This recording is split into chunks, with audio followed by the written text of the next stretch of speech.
All right, we are live. Hello, everyone. This is the quarantine stream. All right, I am Richard Millett, the one and only, and this is the quarantine stream, the 65th one. Let us hear the ever beautiful, ever wonderful, ever lovely, ever green quarantine stream theme, shall we?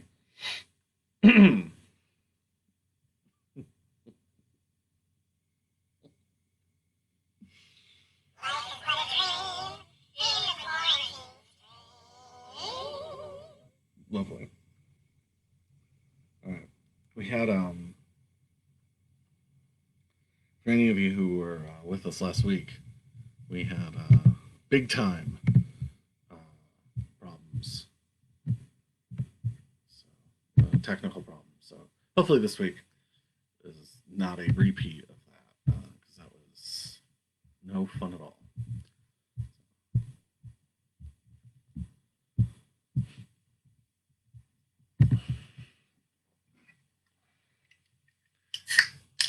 It's been a while since we operated with a set list.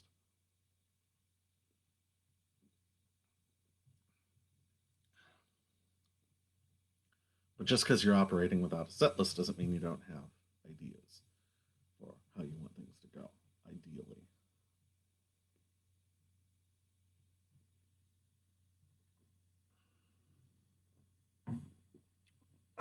All right. It's called Diamond Mine.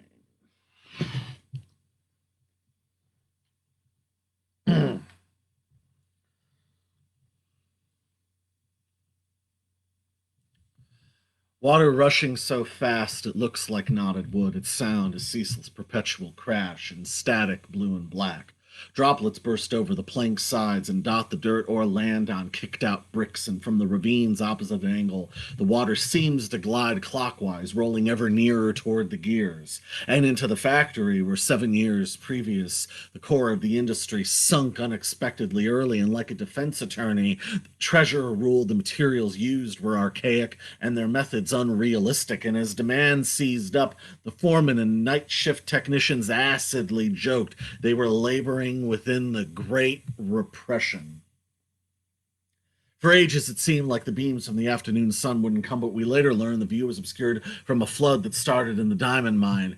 We know it's either tacitly implied or we're told outright. You can't be seen like that. You need lights. When money is exchanged and you're finally responsible and realistic, you can't be seen like that. You need lights. Know the value of being articulate and reconsider your obscure subject. You need to stay in the lines. You need to revise. Realize the need to eliminate images that would be unwise to present or ideas you'd be unable to defend. Why persist if honest people cannot implicitly understand? You can't be seen like that. You need lights. For years, it seemed like the beams from the afternoon sun wouldn't come, but we later learned the view was obscured from a flood that started in the diamond mine. Back in the head office, on the desk next to the coffee, scissors, and gold pen set was a black leather envelope in that morning's newspaper whose subheadline read, "Forget Forgetfulness," and detailed a local photographer who makes elaborate, enormous, near-twin gelatin prints of events, one real, one staged, and described the effect as painting over paintings. When asked by the reporter who will get this, the photographer remarked, "Anyone who misses being pure or ever imagined placing one point in time over another. Anyone who pictures the shape of ideas and not the shape of their mind. Anyone who sees a crowd and tries to find the people in disguise." Later, the paper lay open to the crossword puzzle, and among answers written in indeterminate script were asides like, "Does purpose follow appearance? Where is this from? Reasons better than because." And finally, of course, determining what to become. How are we doing out there? Doing good? Beautiful.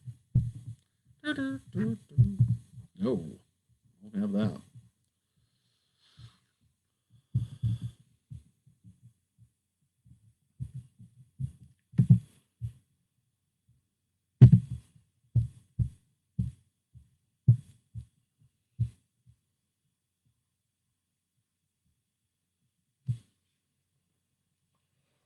Excuse me. Disgusting. This is called Two Franciscan Nuns. Chewing mint leaves while crossing the Calumet River, the paper mill's exhaust pipes interrupt the vista. Mules waited with surge protectors, hairspray, and cassettes. A riverboat of morphine-addicted ghosts over there on the left. It's my left, you see. Two Franciscan nuns wanted to build a hospital, but settled for organizing games of chance. In their hotel rooms, they squeeze out extra acidic orange juice and excommunicate people with unpleasant names from the phone book. Two Franciscan nuns helped decorate an admiral in the pensioners' home after he'd misplaced his uniform. They blessed his pills, kissed his parakeet, and as he slept, gathered sets of his false teeth to sell at the swap meet. Here's what's very important to note. A brain with blood and oxygen is better than a fish who talks. What some people see as skin discoloration is in fact the natural pigmentation when viewed from the inside. Some newspapermen have always known this, and indeed, they have nothing whatsoever to hide.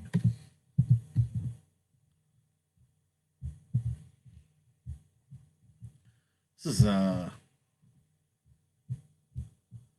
is called Painter. He walked all day from the UK, found some money on the floor, and he was on his way. He knew the book was blasted, so he saw through the murk. A little sinister, a lot of charming, made him do his work. Oh, the painter couldn't stop painting over the image he'd made. It had been perfect before, but now it's just on display. He broke a chair and started to shout, "You have no idea what my art is all about." Now he knows all the presidents and can say their names all in a row, and in India he walked real slow. Some mountains, some architects and trees. He fell on his knees and got the picture in his mind. God damn, he forgot his sketchbook and left it all behind. Now he dates a lady with rubies in her ear. The papers say he's idle, but that's not what she hears. There's no more brushes or messy oils on the floor. He's a sculptor now, and he gives his spare marble to her. Porno, porno. So that's the story of the painter who ate hamburgers in bed, went to make the scene, and forgot where he put the thread.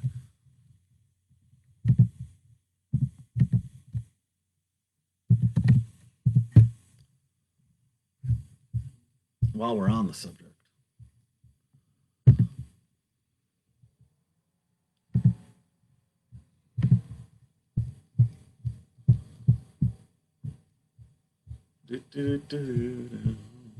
it's catchy.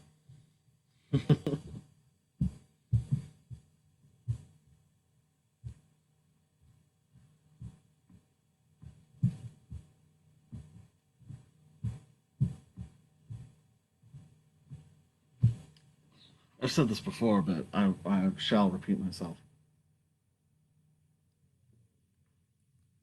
As I have a tendency to do sometimes. Uh, on the surface, this would appear to be about the military industrial complex. But no, it is not. Um, this, you see, uses. By the way, I'll just tell this little story for a second. This will illustrate, maybe in some senses, what it's about. It's interesting that when the high school that I went to, it was when the Gulf War was happening, and we were in a chapel, and they in the chapel where the nuns were, and they had a highlight reel from the war. If you remember the first Gulf War with Herbert Walker and Storm and Norman Schwarzkopf and all the rest, all the other heroes and villains, and uh, everybody stood up and applauded. The nuns, the teachers, the faculty, the whole thing. I was one of the only kids that didn't stand up and applaud. Um, and that's how that place was. That's what that was for. That happened first year, and the next few years were just that ad infinitum. And it's interesting that that institution, use that word loosely, and the military-industrial complex now appear to have adopted a methodology of thinking. You call it a theory, I don't know. That is, that could be used for brain police draconian ends. But it's applauded because it's, it was socially acceptable then, and it's socially acceptable now, but just in different clothing. And but it's still being the brain police. And who are the brain police? As Frank Zappa once asked. I think Frank would be pretty terrified if he were around now. So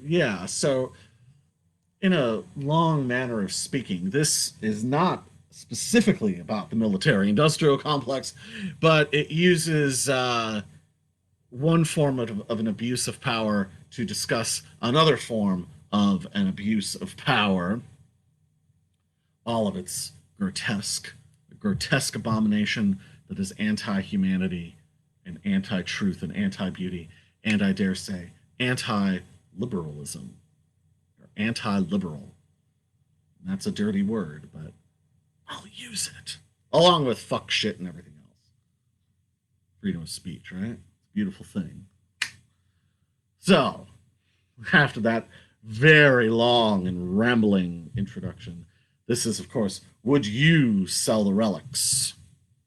The general that only cares about tomorrow also expects everyone to echo the same expression, and when the general can no longer see the power of their influence, they try and exert control over any small set of circumstances underneath their command.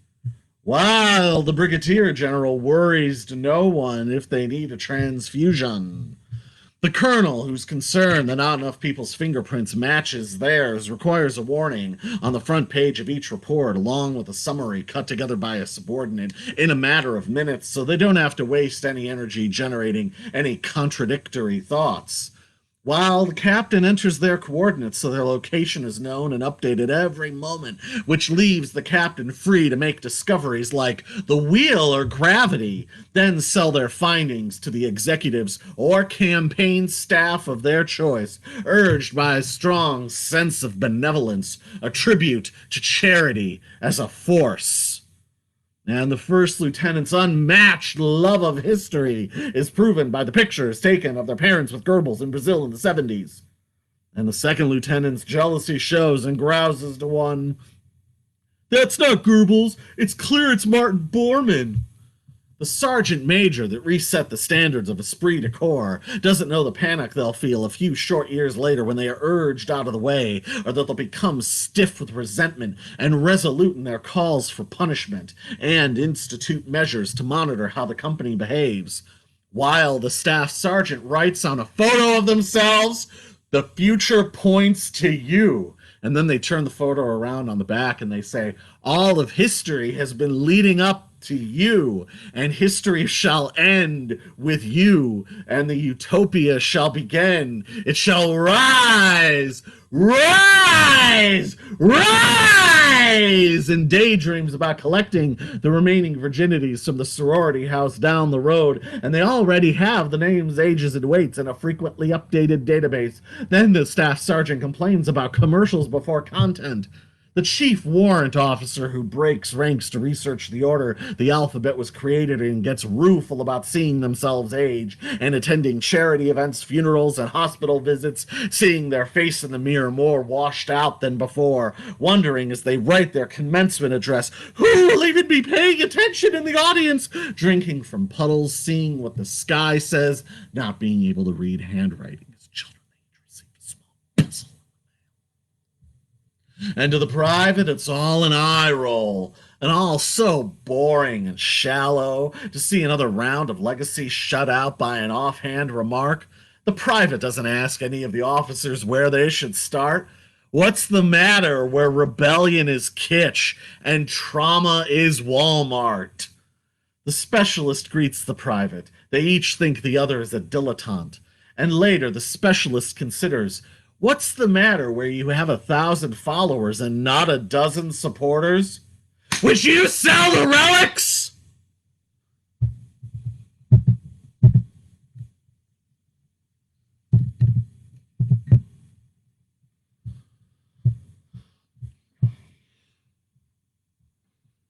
This is called Sympathy for the Cowboy. You know, nihilism and cynicism. Nihilism and cynicism have to be dealt with truth and beauty. Truth and beauty put an end to nihilism and cynicism. Let go. Let go. Let go of the nihilism and the cynicism. Stop reacting to reactionaries. Let it go. Let it go. Stop reacting to reactionaries. Let it go. Let it go. Nihilism and cynicism will rot your mind and body and soul. Let it go. Let it go. Truth and beauty for their own ends. Truth and beauty as ultimate means of expression, as ultimate means of living the life that is a gift that you have. Truth and beauty is always better than nihilism and cynicism. Let it go. Let it go. It's hard to do. It's hard to do, but let it go. Let it go. Let it go. Let go of the nihilism and the cynicism. Let it go. Let it go. Let go of the nihilism and the cynicism. Truth and beauty. Truth and beauty. Truth and beauty is what we should stand for. Truth and beauty. Truth and beauty is what you can live on. It is what everybody can live on. Everybody can live on truth and beauty. Truth and beauty. This is called Sympathy for the Cowboy. Sympathy for the cowboy, all alone on the range.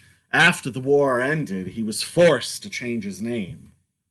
Sympathy for the cowboy, holding his dying brother, who begged with his last breath, "Tell mother I died with honor." Sympathy for the meth lab and all who fight in harm's way, who hope to abolish minimum wage, charge only $15 a day, and not renew the fucking rent protections so people are homeless. You control the House, control the Senate, and you got the White House. You can't even keep that up. Doesn't matter if the mandate comes from the CDC or not. You're creating the fucking homeless. You don't start marching until 11:30 at night. The fuck is wrong with you? 11:30 for some stupid fucking photo op. Totally horseshit. It fails as symbolism. You know? You're supposed to be better than that. You're supposed to be better than that. You don't roll up at 11:30 and then say, "Oops, it didn't work." Sympathy for modern times and those who argue that they're right. Sympathy for the victim who already has all the laws on their side. Sympathy for the student who's only lived in theory in a hammer and sickle t-shirt, walking away from the barricade. Sympathy for the lawsuit and all who fought for reform. Sympathy for the bumper sticker telling you to be reborn. It's very important. Sympathy for the stallion running free and too wild to ride. Sympathy for the guy who tried, his wife cried, him and his foolish pride. Sympathy for the strawberry and the trial separations, press releases pleading for privacy, and of course, doing it for the kids.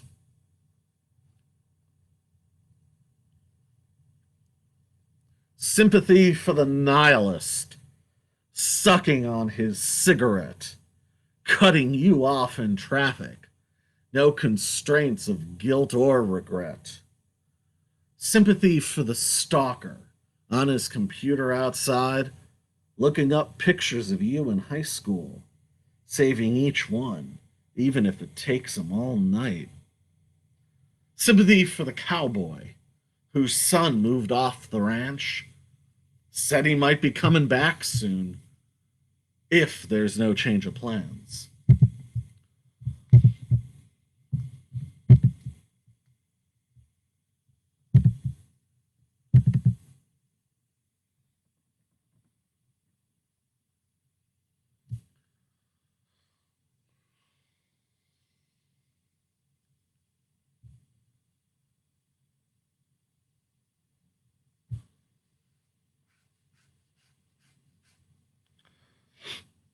It's going to be worth the wait, I promise.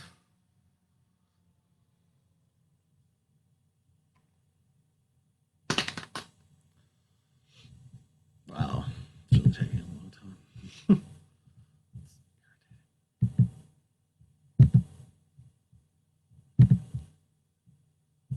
Are we up and running now? Okay, here we go. God damn, it took a long time. Got things to do. All right, let's see.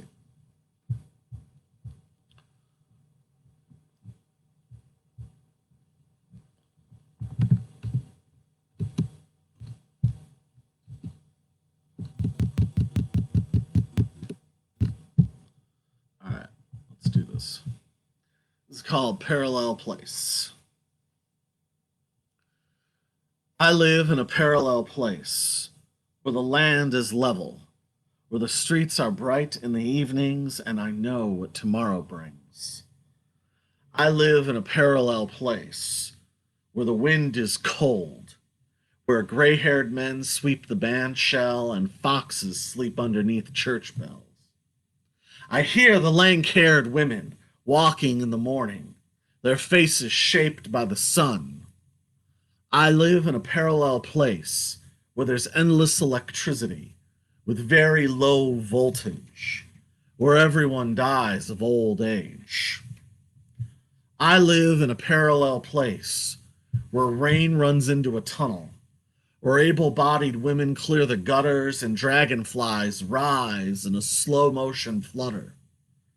I see the able bodied men hauling fallen branches, their faces shaded by the sun. I live in a parallel place where people speak in peace, where the foreman's spouse greets the mailman in a see-through blouse. I live in a parallel place where the forest faces east, where contracts are written in invisible ink and codes are created with a wink. I see all the people breathing through the day, their faces graced by the sun. Blissful cardinals, blissful infants, blue reflections magnified 10,000 times, blue beams bouncing off aged lenses, radiant artifacts, radiant heirlooms, white sails blistered by the salty sun, white china stacked up in cupboards, shining domes, shining necklaces, green feelings balanced on a yardstick, green parchment weighted down by grapes.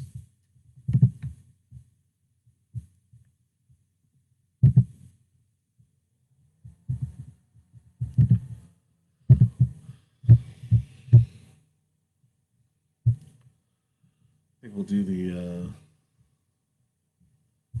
brother and sister.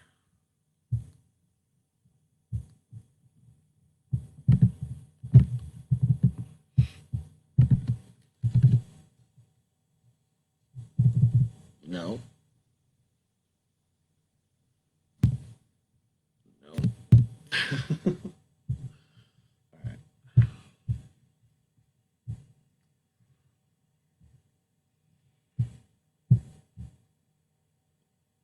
So this is Jade and the Tide. Jade, of course, came out in 2002 in Radar Crane, and the Tide came out in 2009 in Communism is Grand. And I've explained the title before, but of that book, but I will explain it yet again. Why communism is grand? See, communism. Remember the movie Clue? Communism was a red herring. See, communism, by its very definition, cannot be grand. So it was a little bit of a joke. It's a contradiction of terms, you see. I've had a lot of that in my life. I did a book called the Zen Transference Manual, and like, person was like, "That's not what transference means." It's like, yeah, I know. Yeah, I know. I'm a fucking writer. I use language for a reason. I use it. Yeah. Okay. Anyway, here we go. Jade. Winter went without finale. One brain with a seat was. Whoa, let's start over. Winter went without finale. One brain with seagull emeralds and a chop of jade thicker than my wrist. Glancing became the transmission, like a doorbell whistling in a veterans parade. So behind the minute hand extends more than obligation and demands more than devotion. Passion is 10,000 tiny cuts, so untraceable they dye emotions without ever gracing the surface. Lightning travels celebrations and standing full face toward the stark light and thin wire swordplay. Who's been saying in this bed? No one without articulation, tempo, and psychic extrapolative hysterics.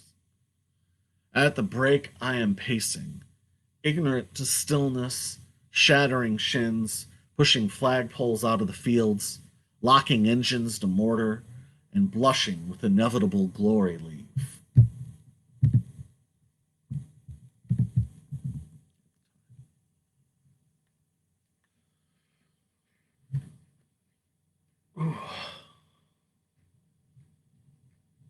Here.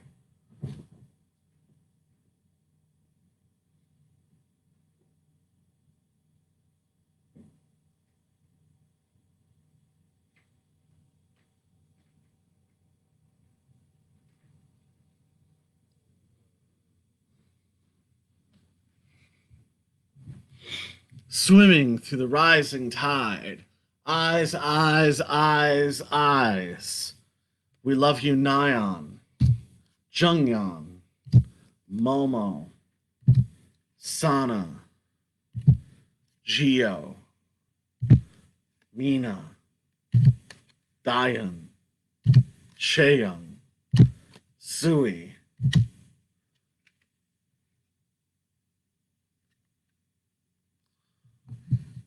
Yes, Eve, on the limestone madrigal entrance. The wind stormed around the asthma liquids and flying cost of yen. The fur was melting in an envelope, lime green irises bobbing in the water. Trying to pry through the quarantine line, topics of conversation overheard. Rusting park, yellow shoots, and chipped lacquer, birds landing on Mount Fuji. A dulcimer was plucked, floodneck papers rising and collected outside crisp rings of flickering crossing change. Numbers assigned in a fetal hotel, slow motion time to diagonal lights and backward directionals. Ceremonial silver displayed, cold crux of current torn by rain, and smog filling ditches. Spear thrown into the branch, limestone posts built out on the marsh. Letters sent with smeared ink, walking through masks for photographs. The motorcade wasn't noticed. Flipped cigarette, punctured wrist. The tide stretched over itself.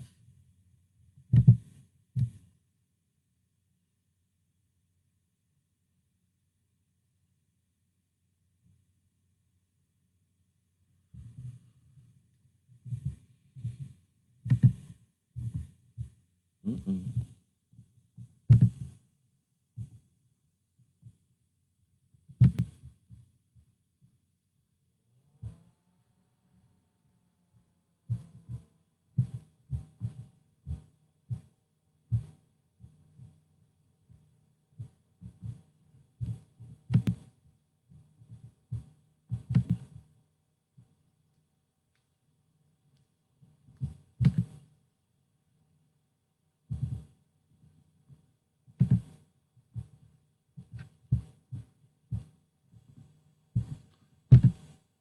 This is called Canary Milk. Sweltering sun in the forecast, but it's raining right now. Retired teens nostalgic for holograms as their granddads watch rocks roll on the ground and wonder when they can be farmers in glass pods on Mars. While Amanda eats factory fresh candies and laughs jaggedly at vulgar stories. I wonder if she really likes porno. The boy who awoke in the toy aisle one evening moved more elegantly than his mother had ever seen, as he picked items off a worn, well-folded list before deciding he'd rather have a pet eel instead. While Amanda watches her neighbors bickering and daydreams the deleted scenes from their past. The delivery man is ready for the weekend as he ignores reports on the European heat wave, instead marveling about the new house on his route and how much it must cost each month to keep the swans fed and the water in the lagoon fresh. While Amanda feels no urgency to call back her agency and laughs at people voluntarily photographing their chores. It's called Windy Sequins. Through the missing bricks, you can see a banquet table with a candelabra crooked from water-falling wax. On the other side of the missing bricks, there's a tablecloth with faintly gray claw stains left by mourning doves. Through the missing bricks, there is a banquet table, heaving with indentations from apples, persimmons, cantaloupes, and pears. On the other side of the missing bricks, there is a deer walking in the distance while a finger painting floats to the ground. Through the missing bricks, there is a banquet table with unopened telegrams and sturdy silver trays stacked up with books about the Enlightenment. On the other side of the missing bricks, there is a pebble garden placed on a tree branch next to a mortar and pestle. Through the missing bricks, there is a banquet table, lined along the bottom right edge with bowls of cold dandelion soup. Seated 45 degrees away from the banquet table is a man with a salt and pepper waxed mustache humming waltzes and complaining about the distortions of sounds and colors. 110 years old, and he doesn't know that electric blue can be beautiful too.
All right, this is called People.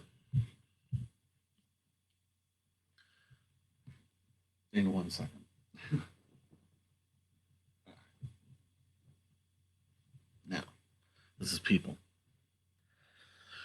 I'm a young man, closed off in this room. My name, it doesn't matter. Where I'm from, I can't tell you. I always wanted to control my own destiny, not share responsibility, so that I could be free. They sent me off to college so I could learn the law. I met a lot of people, each one with a different cause. I turned myself to physics and astronomy to see if I could throw away the seeds that they'd put in me. I drifted down to the south and I saw it was vast. I memorized equations on the eyeless ending sand. I knew that my superiors, they were very strong. They would put me up in space and never steer me wrong. But my expectations didn't fly. They kept me on the ground. The paperwork was drafted, and I was shown around. They checked my past for arrests, my retinas were scanned. I hoped that there would come a day where I could take command. They made me go and lock the doors and cue the landing lights. It was a secret mission in the middle of the night. The burners started blaring. I crawled inside my suit. Knew I wouldn't come back, even if they asked me to. I am a young man closed off in this room. My name, it doesn't matter. Where I'm from, I can't tell you. I always wanted to control my own destiny. Wanted to go and vanish up in the slipstream. The Emperor looked at the head of the horse, lifted his hand and picked out the brain, opened his mouth and smeared the remains. He dressed his servants as nymphs and pans. Little boys in the nudes stayed in the pool to bite on his body while he swam. His sister said, "If breath is a blade, then desire's the cage. Claim your birthright before you're saved." Had his mother killed, made it a crime to laugh, attacked the statue whose clothes matched his own, his bleeding fists sunk into the gold. He memorized the lives of the gods. Jezebel stole him a tunic. He began planning his burial. That night he debated with Jupiter. He saw Palatine Hill. The volcanoes were calm before the Christians burned. Diamond-tipped shovels were used to pierce the columns and arches, jewels and violins. The violins on Palatine Hill played like birds colliding in the air. The torches flared. All the grain was set glowing. The senator's body rolled back on the sheets, his speech like a paused spasm, murmuring, "I'm nursing a viper." The rest of the ward willingly succumbed immediately.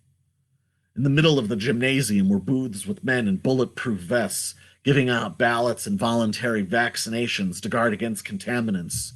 While in line, you could read pamphlets on the issues or flip to pictures of festering boils.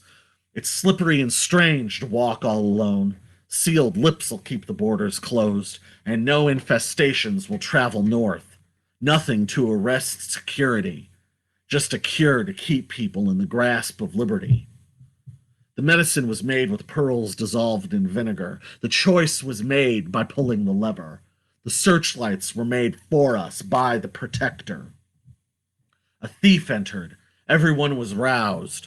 The wife and kids looked to the head of the house. He opened his robe and threw a small bomb. Later, standing over the intruder's body, he thought through history and spoke his favorite quote. "I want him to feel like he's dying." Free grain for everyone who asks. Free grain for everyone who enters. Wheat in exchange for marble. Wheat for the state. She takes the leather, squirms in the saddle. The dust closes her eyes.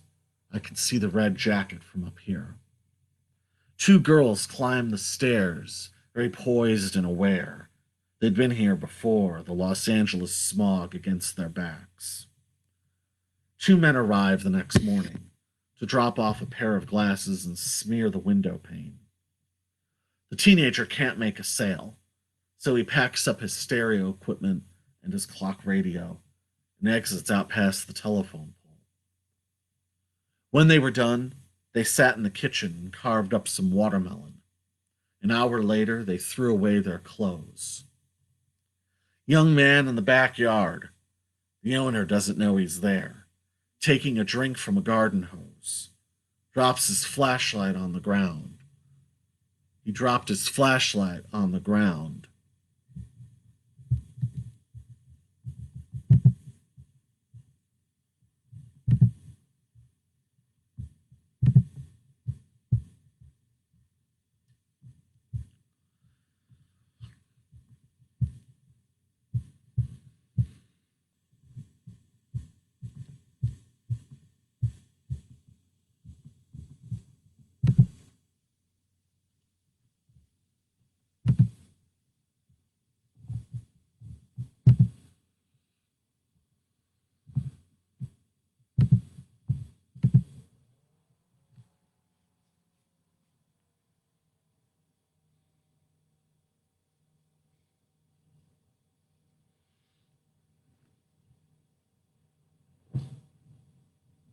It's called I'm Dancing with the Skeleton Key.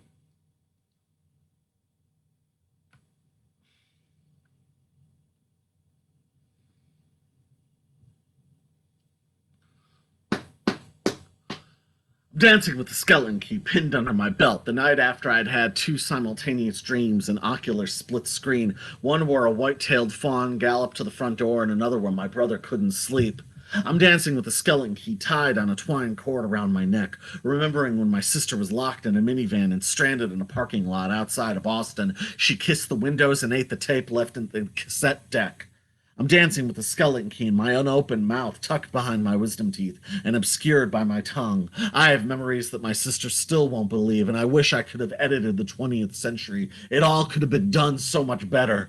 I'm dancing with the skeleton key scotch taped to my arm. When I was in school, the vice principal gave himself a heart condition, trying to figure out who had stolen from the convenience store, and then had the nerve to boast about it on the blackboard. I'm dancing with the skeleton key in the grotto of a dilapidated Catholic church, where the priest once confessed to me that after each funeral he performed, the only way he could raise his spirits was by making uneasy music with the organist. I'm dancing with the skeleton key concealed in an alley while bells chime at midnight near the railroad and kids with no curfew dodge between dashing headlights on their way to play hide and seek in the park. I'm dancing with the skeleton key laid on the floor of a garage while my brother draws out diagrams on poster boards, connecting lines from consequences of thoughts to isolated islands of thinking, divided by unintended regressions of actions. I'm dancing with the skeleton key while I am safe at home, looking at sealed bags of clothes that I stopped wearing years ago while I was running for mayor on an unconfirmed platform of leaking information about the governor.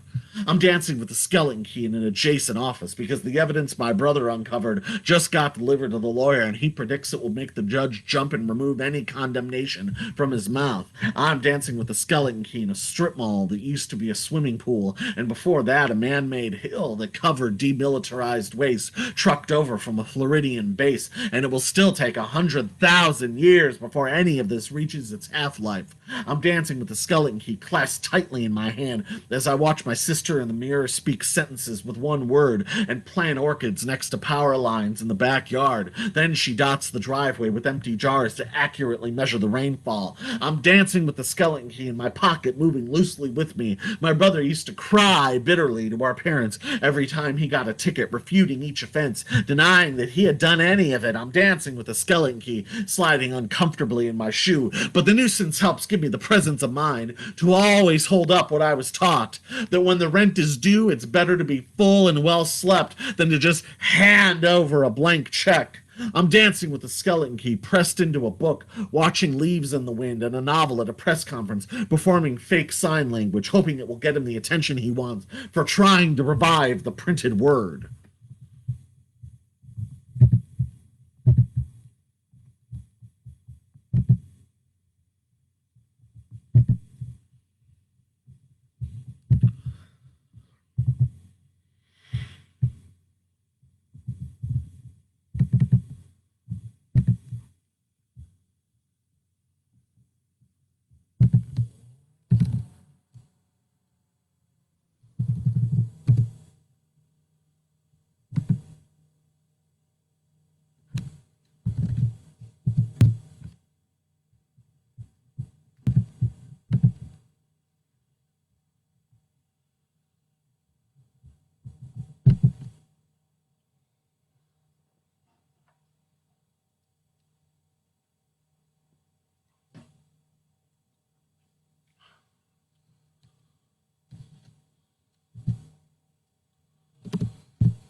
Sorry about that. Just had to check out a few things. Make sure everything's okay. And it is.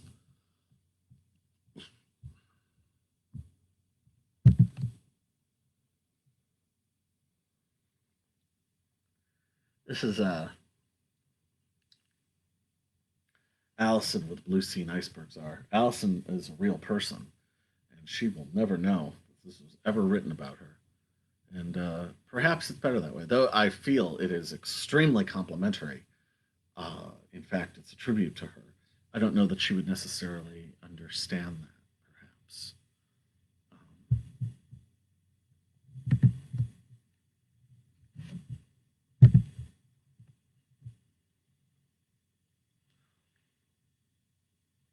I worry that she might have taken it the other way, that it was some sort of put down or questioning of her moral center, which it is absolutely not. It is in praise of her moral center. It's called Allison with the Blue Sea and Icebergs are. She's ice cream in there. She's down the hall. She uses words like everything and all. I can hear her, but I can't make out her features. I know she spends her weekends in a cement cinema making notes. The girl next to her tries to see what she wrote.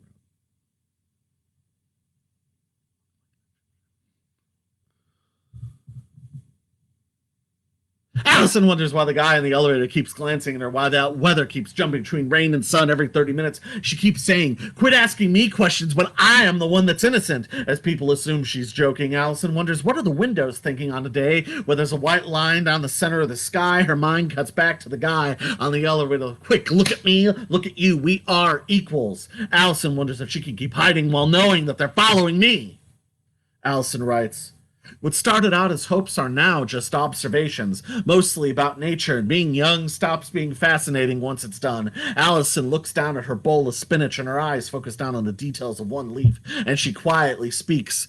An atheist sees this and can only think of the mud that it grows from. Allison writes, we extend grace out of our own sense of grace, and smiles because she's not sure if that's something of her own or something that she's half remembering from 2 or 3 incarnations ago. Allison considers why her back and hands are so slippery when she's invisible, and then tells her sister, my tongue is a graffiti sponge. I wonder if I'll have to make love in front of a judge. Allison considers that she's a character who looks and acts exactly like her, then draws a bath with the lights off. Allison invites her guests to walk barefoot while cherries and red confetti float out of her phone. Allison considers emptying cash registers as the security cameras lose power. But what she mostly wants are completely natural segues with no artificial blends. So with that, make thoughts your aim or nerve blaming when all meet with you at your beginnings. But make allowances for their worn out tools and make dreams a trap for fools after they are gone.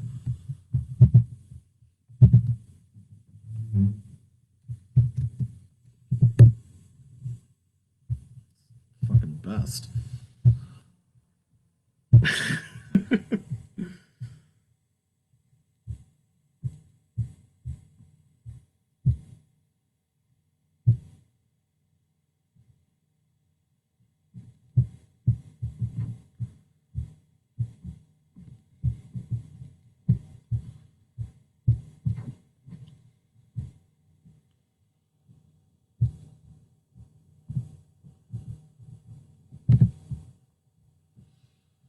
This is 1994. This is called Cunning Linguistics. I've never been content to be just a piece of ass for any 2-bit Amway salesman. You know, most people get all misty-eyed and such at weddings, but I just sit back and think to myself, yep, tonight something's getting fucked. I am the sewn-shut mouth of a corpse, and I love to come in your face all lock-legged and slack-jawed. The damn sun rears its ugly head. The damn sun rears its ugly head. The damn sun rears its ugly head. And I got a bucket of vomit to spill, but I looked up and I was suddenly much bigger than everything else in the room. I'm unlike anything else in my body, and I ain't afraid to shoot a cracker, and 95 is a comin', so get your butter and get your gat. And I never been uncomfortable being spread out on a lawn, and I got up at 7:30 for this, so I expect some exaltation, bitch. Talk to me when you're so street that you can drink a Snapple with the capsule on and your shit is the color blue. So quit whining, pick yourself up by the testosterone, and go get some.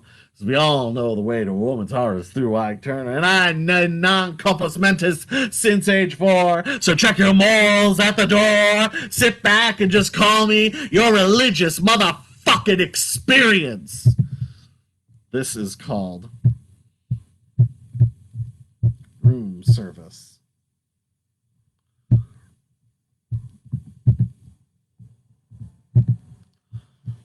They arrive every year this time. They put swimsuits on, tell jokes, and get the punchlines wrong.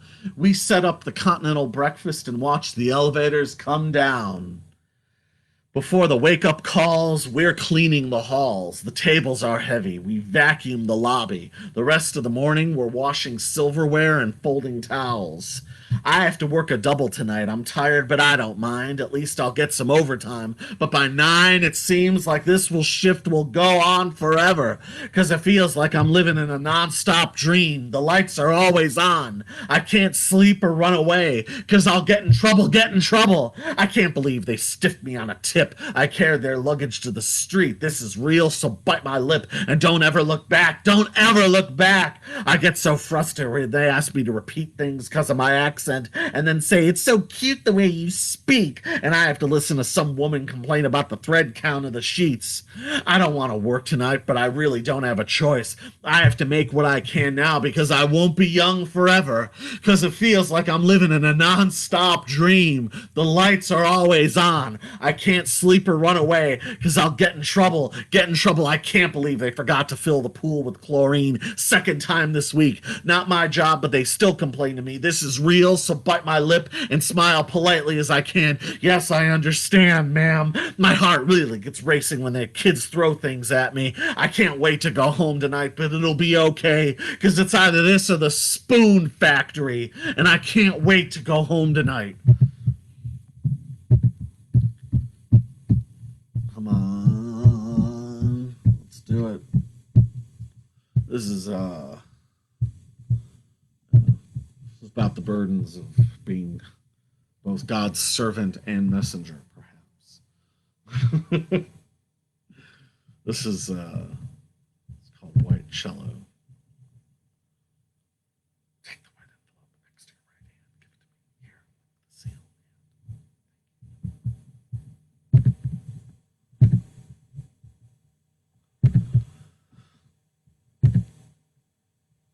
Talk to me. I'm in the open window. I'm not in time, but I've got your watch, and I need to learn to play this white cello. Scratch the surface.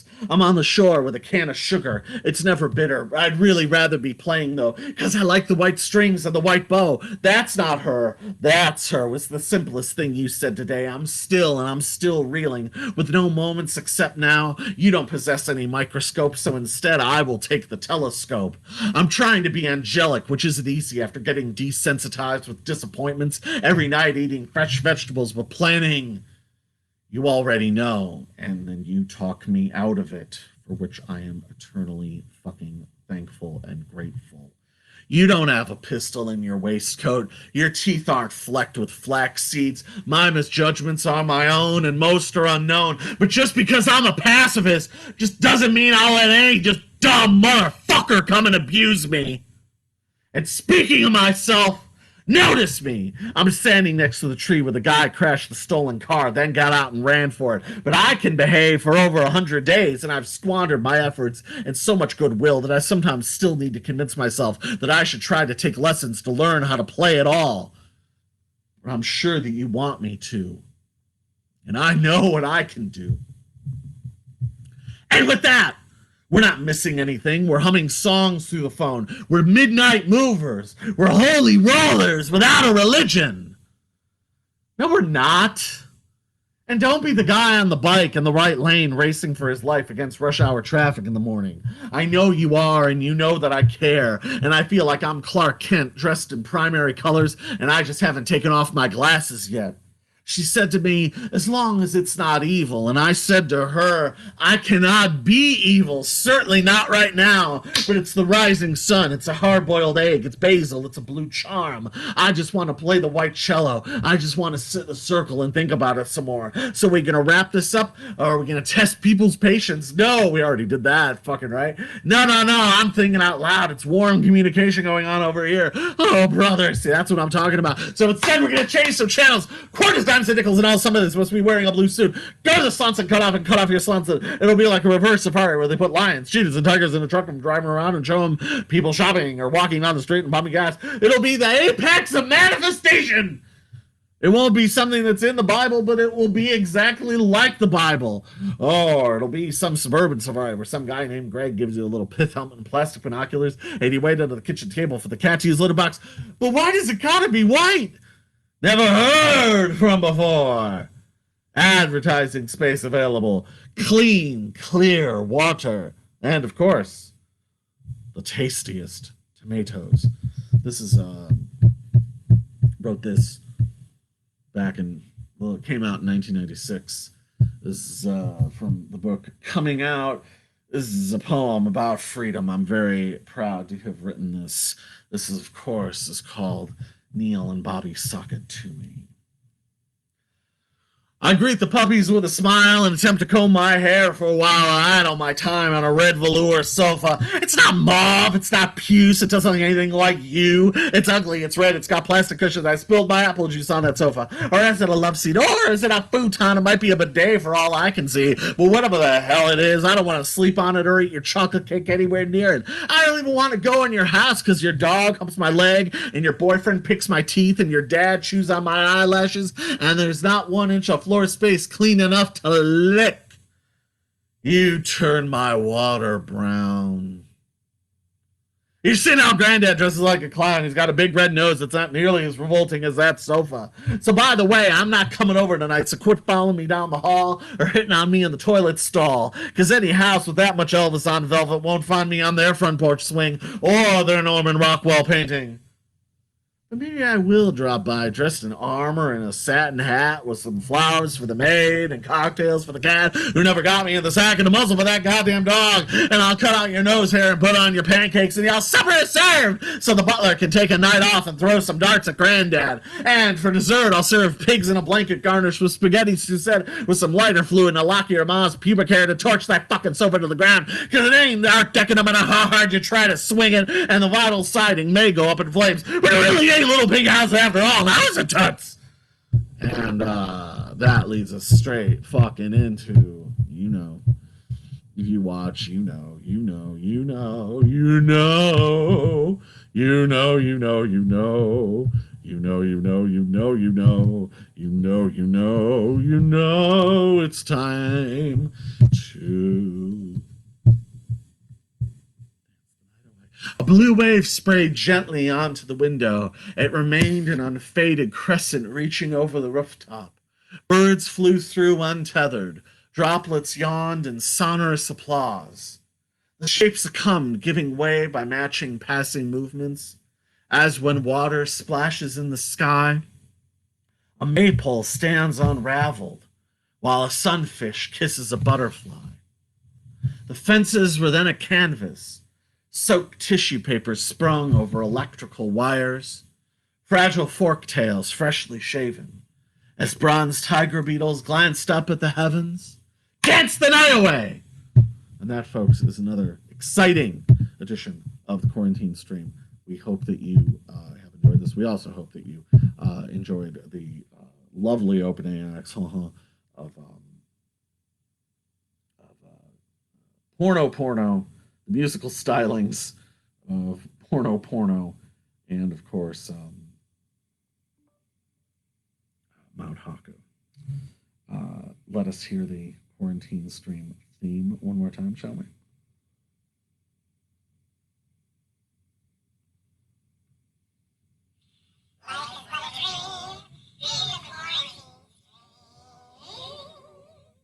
Beautiful.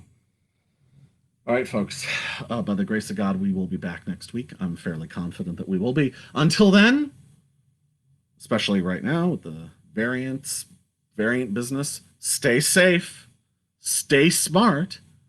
And here's the really important part, stay free, because you already are. And do not trust some snake oil salesman who is telling you that you aren't. You are. That is your strength, your freedom. It matters. Anyway, folks, but like I said, by the grace of God, we will be back next week. Thank you for watching. Hope you enjoyed all of this. Until then, folks, goodbye. Bye.